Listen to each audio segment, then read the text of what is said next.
ahead on News Channel 2, over 50,000 lightning strikes rocked New York State today, including right here in central New York. We'll have the details in tonight's top story on Live at 5. This is News Channel 2. You're watching the #1 rated newscast in central New York with Sarah Allen, Skywatch meteorologist Matt DiNardo. This is News Channel 2, live at 5. Good evening, everybody. Thanks for joining us. In our top story tonight, a severe weather system moved through central New York around noon today. It caused high winds, heavy rains, and intense lightning strikes. Now, this house in Stittsville was damaged after it was hit by a lightning strike. Apparently, the bolt of lightning struck some electrical wires outside of the house. Firefighters checked out the house, but they didn't see any signs of fire. While the strike didn't cause any major damage, though, it caused quite a scare. We just all of a sudden seen sparks and a big bang, and we had no TV and no telephone. Late this afternoon, another house, this one in Poland, was struck, causing a small fire. Over 50,000 lightning strikes were recorded across New York State since early this morning.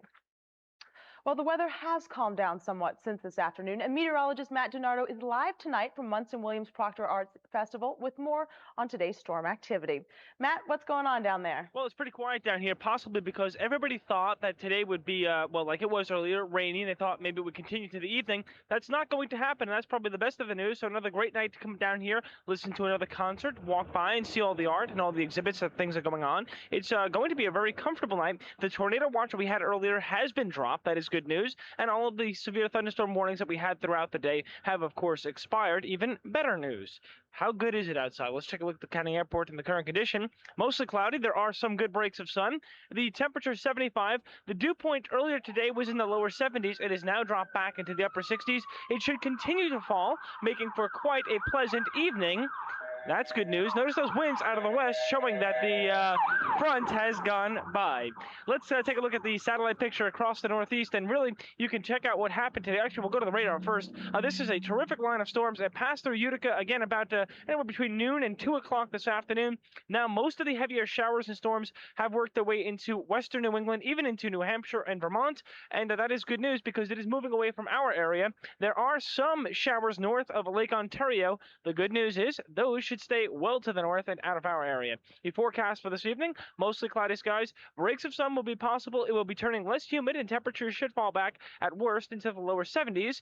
Again, Sarah, a great night to come on down here to Munson Williams because all the bad weather is out of here, making for a terrific evening here at Munson Williams. Come back and we'll tell you in a little while. So, Matt, quick preview. Does the 4th look pretty good, though? The 4th does look very good. As a matter of fact, I expect partly sunny skies, maybe a late day shower, but the parade should be very comfortable tomorrow morning at about 10 o'clock. And we're looking forward to that. Okay. All right, Matt, thanks so much. Well, speaking of the 4th of July, it's the summer's heaviest traveled holiday, and this year is no exception. An estimated 36 million people across the U.S. plan to take a trip of at least 100 miles or even more from home. So as you head to the road, there are a few things that you do need to be aware of, and News Channel 2's Cheryl Fournette has some tips for travelers, and she joins us now live from the newsroom with more. Cheryl? That's right, Sarah. The number of people traveling by car this 4th of July weekend is up 1% from last year. So more and more people are packing their bags and heading for the highways. But as you travel the roadways this holiday weekend, keep safety first. This July 4th, AAA is estimating that close to 31 million Americans will travel by auto, light truck, or recreational vehicle. That's a lot of folks on the road, and sometimes that could lead to stress and aggressive driving. According to a recent study by the AAA Foundation for Traffic Safety, violence-triggered highway accidents have increased nationally by 51% since 1990. So to help ensure safety while driving this holiday weekend, Oneida County Sheriff's Department recommends several safety tips on how to stay cool. Of course, speed limits in localities and on state roads. And we're also stepping up during the holiday time our alcohol-related enforcement, our DWI patrols, and they'll be out. And Sarah, the Oneida County Sheriff's Department received a county-wide speed enforcement grant that will allow them to have more cars on the roadways this weekend. Sarah? Well, Cheryl, obviously one of the best tips is just to slow down and take your time, right? That's exactly right. All right, Cheryl, thanks so much for that report. Well, most 4th of July celebrations are tomorrow, but there are some that are already set for this evening. And one of the fireworks shows is taking place at Herkimer County Community College right now. Now, tonight's activities began about a half an hour ago. There will be music, a chicken barbecue, and a birthday cake for the public. The cake is to celebrate the college's 30th birthday, but the highlight of the night will, of course, be the fireworks demonstration. And that will begin at about 9:30, so get out and enjoy them. Well, a new company in Frankfort allows you to be captain of your destiny, or at least your vacation. Crown Blue Lines rents boats by the week and allows you to skipper the cruise through the Erie Canal. Crown Blue offers these self-skippered cruises in Holland, France, Ireland, and now Frankfort, New York. But you might be wondering, though, how Frankfort compares with the European destinations. Crown Blue picked the site here in Frankfort. It was exactly what they wanted. They wanted to it was off the beaten path a little bit. Was a water environment where novice boaters could get comfortable with the boat. Crown Blue offers one boat for now, but they hope to add at least 10 next year. The cost for these self-skippered cruises, about $3,600 for the week for the boat that sleeps about 6 people. Well, some more information on the dangers of passenger side airbags was released today, and that story is coming up in the minutes ahead. Plus, a local college signed a new working relationship between a Japanese school. We'll have the details after the break. And in tonight's Health Matters report, how can Americans eat and still not gain the weight? Well, the details in our next segment. And this dog and his owner have just won a national contest to become the greatest American dog. You'll meet him a little bit later on, so don't go away.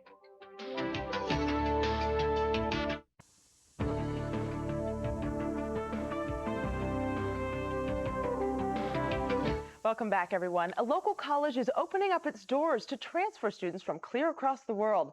Officials at Herkimer County Community College today signed an agreement with officials from Kumei University in Japan. Around 30 students and faculty from Osaka were at the college for the signing today. The college president says the diversity will enhance campus life. Will allow for students to transfer from the Kumei School after either 1 year or after they have graduated. It is a 2-year technical school to Herkimer County Community College. Transfer students will be able to learn about everything from computer science to radio TV. Under this agreement, faculty from both schools will have the opportunity to teach in each other's countries. A gunman shot and killed a plastic surgeon at its California office today and wounded another woman critically. And that tops our World at 5 tonight. It happened just before 9 a.m. in a small town just north of San Francisco. Apparently, a man walked inside and opened fire. Dr. Michael Travis was killed at the scene. An unidentified woman was also shot in the head. She's listed in critical condition at the local hospital. Witnesses saw the suspect's car as he drove away, but so far, police have no motive and no other leads in that case. There's more information tonight on the safety of airbags. A study performed by Public Citizens and the Center for Auto Safety found that how your airbag operates has much to do with how safe it is. They say airbags that open horizontally or straight out toward the passenger are the most dangerous. The safest airbags, though, according to the group, are those that open vertically towards the windshield first and then extend toward the passenger. The study examined passenger side airbags, which have been responsible for 43 deaths. And there's word of further consolidation in the defense industry. Lockheed Martin is buying Northrop Grumman in an $11.6 billion stock deal. It's the largest defense deal ever, right behind Boeing and McDonnell Douglas. The acquisition will create a company with revenues of $37 billion and 230,000 employees. Well, time now for Health Matters. Americans are perpetually in search of the miracle drug or the miracle diet that allows them to continuously eat and still lose weight. Well, as Hillary Lane reports, whether you lose, gain, or maintain your weight, it all boils down to metabolism. Your body is a lot like a car. And your metabolism a lot like its converter. It turns the food, or fuel, into energy. Leaner equals meaner. The amount of muscle you have is going to contribute to how fast your metabolism is going. This is the machine that doctors use to measure your metabolism. The chart that it prints out will show peaks when you eat and peaks when you exercise. You can go from being at a chair to just walking around and you increase your metabolism by about 7-fold. So that is the prime way in which the body can increase heat production and burn off food. In fact, exercise may be the only way. To my knowledge, there is no specific food that has magic properties. Nor does any of the so-called fat burners you can buy at the health food store. Some contain L-carnitine, which is a fat burner, but your body already has plenty of it. Others boast Citramax, which makes you feel full, but it doesn't burn fat. Some are even dangerous, such as pills containing guarana or ephedra. Most of the adrenaline-like effects that waste energy also excite the heart. Your metabolism slows down as you age, starting in your 20s. So the prescription's simple: exercise even more or eat less. Hillary Lane, NBC News, New York. Well, Matt will join us live from Munson Williams with our 4th of July forecast. That's coming up next. Plus, in our Money Matters report, find out why some business travelers may be sitting on the hottest technology out there, and they might not even know it. Good afternoon once again, everyone. We're having a terrific time down here. More people are beginning to filter down to Munson Williams for the annual art show, and things are just going rather nice. Again, if you are thinking about coming down here but are worried about the weather, don't be. The weather is just going to be just perfect tonight for the outdoor concerts, for the viewing of the art and the paintings and all the like down here. So come on down. Again, they're open from 10 a.m. to 10 p.m. today, and I think they'll be open even a little bit tomorrow, so that's good news. Let's check out what's going on with the almanac on the day. It was a muggy day today. We had heavy showers and storms around. The good news is now those are all ended, and they will continue to stay away from the area for the next little while. 81 the high, 68 the overnight low. We had about 1/1600th of an inch of rain at the county airport. A lot more was found in certain areas where you got those heavy thunderstorms over you. Here's your forecast. Let's go to the forecast for boating. That's what we're talking about here. If you go into Lake Ontario, 4 to 6 foot waves tomorrow, a west wind at 10 to 25 knots, and a UV index of 4. We're going to have a mixture of sun and clouds tomorrow, but you're still going to want some protection. On Oneida and the Finger Lakes, how about a 1 to 3 foot wave and still that same gusty west wind, 10 to 25 knots. Pollen count just came in a little while ago. Moderate the problem with the pine. Grass running very high, and that's what I'm suffering from. Weeds are low, and the problem there is plantain. Let's take a look at what's going on the weather maps, and we'll see what happened with this big storm today. Quick shot of the radar first, and we are talking about a very powerful system. Again, it moved through the Utica area between 12 p.m. and 2 p.m. It is now well off the east coast, or actually into interior of New England. There are some scattered showers back across the lower parts of Michigan, and that may be in here during the daytime tomorrow. Satellite picture will show what's going on. And again, we had a big, powerful storm move through. It was the cold front that sparked the showers and storms across the area. There were some reports of some small hail, but the good news now, as you can tell there, we are clearing out some of the skies. But notice the wraparound clouds back over the Great Lakes. Those will be in here tomorrow, giving us a mixture of sun and clouds with a few, and I do mean a few, late-day scattered showers. So no real problems for tomorrow as well. Tonight, this evening hours, mostly cloudy. Some breaks of sun will be possible. Temperature should hold in the lower 70s. For tonight, well, not too bad. Partly cloudy, cooler, less humid. A good night for sleeping. So if you have the air conditioners on, turn them off. Lows near 60. Tomorrow, we'll call it a mixture of sun and clouds. Scattered afternoon showers, and they will be very light. So do not worry about them. If you have some plans for the 4th of July, the barbecues, the picnics, and the like, should be just fine. Highs tomorrow, right around 70. If you want the latest forecast, it's on the World Wide Web at WKTV.com. Sarah, it looks like a pretty good weekend ahead, and tomorrow should start the nice weather. So, Matt, for all the fireworks that are taking place tonight and tomorrow, it shouldn't be bad? It shouldn't be bad at all. I think we'll have a clear night tonight, or a partly cloudy night, but a dry night, and tomorrow should be dry as well. All right, look forward to it. Thanks so much, You're Matt. very welcome. Well, business travelers may be sitting on the hottest technology around, literally. Stephanie Oswald explains exactly what we mean in tonight's Money Matters report. With the advent of smart card technology, business travelers' wallets will soon be thinner and brainier. A smart card is basically a personal computer on a card. What we have is an 8K chip embedded on one of our charge cards. This 8K chip stores about 50 times the amount of information on a magnetic stripe card. IBM built it, American Express is issuing it, and Hilton is testing it at specially designed kiosks in a handful of hotel lobbies. The individual business traveler will definitely prefer this type of check-in simply because time is of the essence, especially at airport properties. Using a smart card speeds up the check-in process because room preferences, payment information, and even frequent flyer numbers are stored on the card. Last year, American Airlines began testing the same technology at airport gates. All they need to do is proceed straight to the jetway door, swipe the card in the gate reader. If smart card tests work, business travelers may soon leave home with a lot less plastic in their wallet. Stephanie Oswald, CNN, Atlanta. Well, now let's check in with Bill Warden to see what stories the team's working on for News Channel 2 at 6. Bill? Sure. Hi, Sarah. We're going to have more tonight on the weather systems that move through our area today. Also tonight, we're going to tell you about one county executive candidate who wants to completely eliminate property taxes.